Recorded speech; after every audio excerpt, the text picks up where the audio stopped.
File 06, Apartment 9B, Chicago Police Department, 14th District, October 1981. The document you are about to hear was reconstructed from materials held in the Cold Case Archive of the Chicago Police Department, 14th District, and from supplementary materials retained by the Cook County Medical Examiner's Office. The case is registered as a domestic disturbance call, placed at 23:47 hours on the night of the 11th of October, 1981, from a residential building on West Belmont Avenue.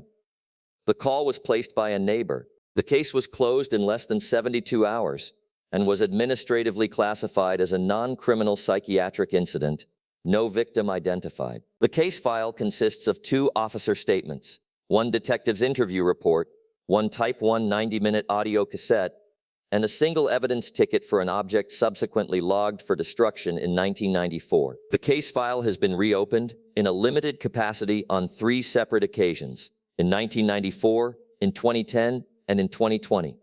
It has been reopened each time on account of the cassette. This is what the cassette records. The call. The call was placed at 23:47 hours by a Mrs. Dolores Pacheco of apartment 8A, the residence directly below the apartment in question. Mrs. Pacheco reported, in a transcript preserved in the dispatch log, a woman screaming and a child crying and something heavy being dragged across the floor of the apartment above mine for approximately 15 minutes. And now there is no sound at all. And that is what is wrong, officer. That is what is wrong. Officers Patrick Daly and Inés Reyes were dispatched to the address at 2351. They arrived at 2358. They proceeded to the 9th floor. They found the door of apartment 9B open.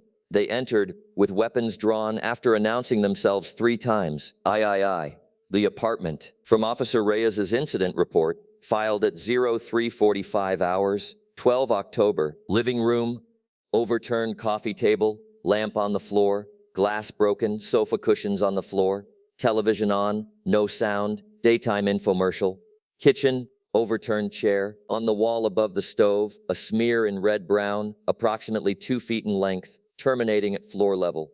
On the wall to the right of the stove, a small handprint, also red-brown, child-sized, fingers spread.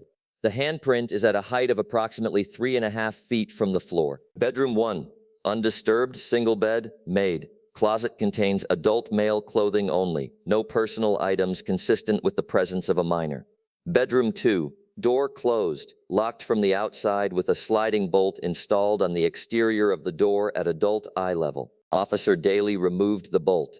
The room behind the door is empty. There is no furniture, no light fixture, no carpet. The walls are unpainted. There is a child's drawing in crayon on the western wall, at a height consistent with that of a young child. The drawing is of a doll. The drawing is captioned in a child's hand, Mura. Suspect, white male, mid-40s, identified by his wallet as Walter J. Doyle. Found in the kitchen, seated on the floor with his back against the cabinets, holding a small wooden carved doll in his lap. Doll height approximately 1 foot. Suspect was not resistant. Suspect made no sudden movements. Suspect, upon our entry, said the following, in this order: I told her not to bring it home. I told her not to bring it home. Please tell her I'm sorry. 3 Thuray, the suspect. Walter James Doyle was 47 years old in the autumn of 1981. He had lived at the West Belmont address for 14 years. He worked the night shift at the rolling mill of the Republic Steel facility on the south side. He had been married to one Linda Margaret Doyle, who had died of complications of pneumonia in March of 1970, 11 years and 7 months prior to the night of the call. He had no children. The marriage had produced no children. His tax records, his health insurance, his union benefit records, his wife's death certificate, and the building's lease all confirmed that Walter Doyle had lived alone in apartment 9B for the entirety of the 11 years following his wife's death. The bedroom with the exterior bolt had been added to the lease by his own request in 1973. IV. The interview. Detective Sergeant Marcia Kowalski conducted the interview at the 14th District Station beginning at 01:20 hours, 12 October 1981.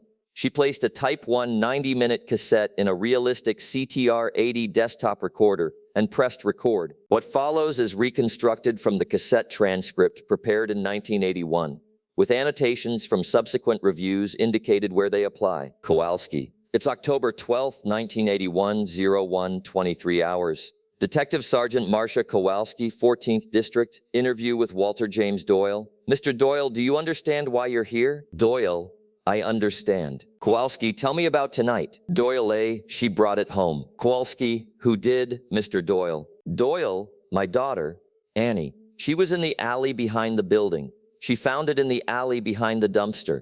I told her not to bring things home from the alley. I told her many times. Kowalski, Mr. Doyle. You don't have a daughter. Doyle, she's 6. Her name is Annie, Anne Marie Doyle. She goes to St. Catherine's on Diversey. Her teacher is Mrs. Petrosky. Her best friend is a girl named Carla who lives on Halsted. She likes the cereal that has the rabbit on the box. Kowalski, Mr. Doyle. There is no Anne Marie Doyle enrolled at St. Catherine's. There never has been. You don't have a daughter? Pause, 22 seconds. Doyle A. She brought it home anyway. The interview continues for 94 minutes. Doyle, throughout, maintains the existence of his daughter with consistent and verifiable specificity. The school he names is real. The teacher he names is real. The best friend's mother, when later contacted, confirmed that no child by the name Annie Doyle had been a friend of her daughter Carla. Doyle was transferred to the psychiatric ward of Cook County Hospital at 11:40 hours on the morning of the 12th. He was diagnosed with acute psychotic disorder. He was admitted involuntarily without contest. He died at the institution on the 3rd of February, 1987, of pulmonary failure. His final words, recorded in the nursing log of the floor on which he had spent the previous 6 years, were, "She wants to come home now." The doll, the wooden carved doll, recovered from Doyle's lap, was photographed, tagged, and entered into the 14th District's evidence locker as item D815, 1981. Its description, recorded by Officer Reyes at intake: wooden figure, female, height 12.2 inches, dressed in faded fabric of indeterminate origin. Hair appears to be human, eyes appear to be inset glass, dark in color. The wood is unusually pale. There is no manufacturer's mark. There is no country of origin label. The figure is in good condition.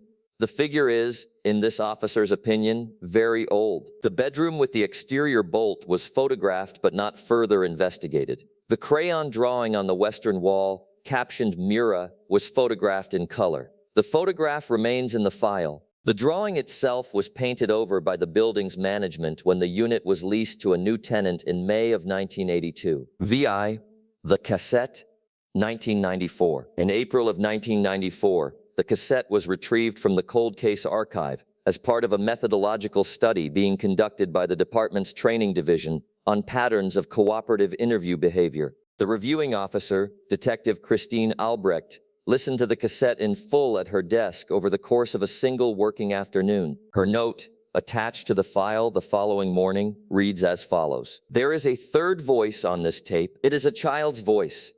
It is faint. It speaks during the silences in the interview, particularly during the long pauses after Detective Kowalski's questions. The transcript does not record it. The transcript treats those silences as silence. In the 11th minute, the child says, "He didn't lie." In the 34th minute, the child says, "I'm right here." In the 72nd minute, the child says, "Please tell him I'm sorry." I have asked Detective Kowalski, who is now retired, whether she was aware of any third party present in the interview room. She is certain she was not. The room was secured. The cassette has not been edited. I have verified the seal on the evidence bag. I do not propose to revise the transcript. I will be filing this note with the file. I will not be reviewing this cassette a second time. 7. The doll, 1994. In June of 1994, item D815, 1981 was selected, along with 147 other items, for routine evidence destruction. The disposal was conducted at a contracted incinerator facility in southern Cook County on the 11th of June. The technician who signed the destruction log was a Mr. Walter Hovack, age 59, who had been employed by the facility for 16 years. Mr. Hovack completed his shift on the evening of the 11th and reported, in the daily log that all assigned items had been destroyed and that he was in good health and looking forward to the weekend. He died at his home on the morning of the 25th of June. The cause of death was recorded as cerebrovascular accident. He was found seated at his kitchen table. His widow, in clearing his locker at the incinerator facility 3 days later, found among his effects a small wooden carved doll of a height of approximately 12 inches, with hair that appeared to be human and eyes of dark glass. She did not recognize the doll.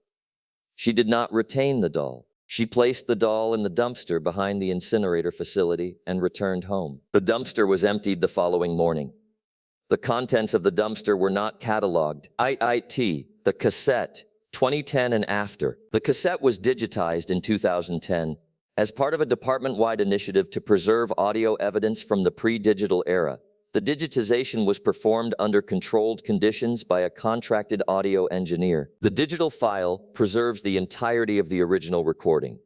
The third voice, the child's voice, is, in the digital file, clearer than it had been on the magnetic original. The technicians involved with the transfer have, all three of them in subsequent years, requested that they not be assigned to similar work. In a 2020 review conducted with modern noise reduction software in connection with a graduate research project at the University of Illinois at Chicago, an additional phrase was identified in the 89th minute of the recording. The phrase is spoken by the child. The phrase is repeated 3 times. The phrase is, "Daddy, it's getting darker in here." The original cassette has been retired from circulation. The digital file is held under restricted access. The phrase has not been added to the official transcript. The file remains administratively closed. The locked second bedroom of apartment 9B at the West Belmont address was painted over in May of 1982. The unit has been let continuously since that date. The current tenants, when contacted in 2017 in the course of an unrelated welfare check, reported no unusual occurrences. They mentioned in passing that the second bedroom was used by their young daughter, and that she had taken to humming, in her sleep, a melody that none of them could place. They were not asked the daughter's name. This concludes File 06.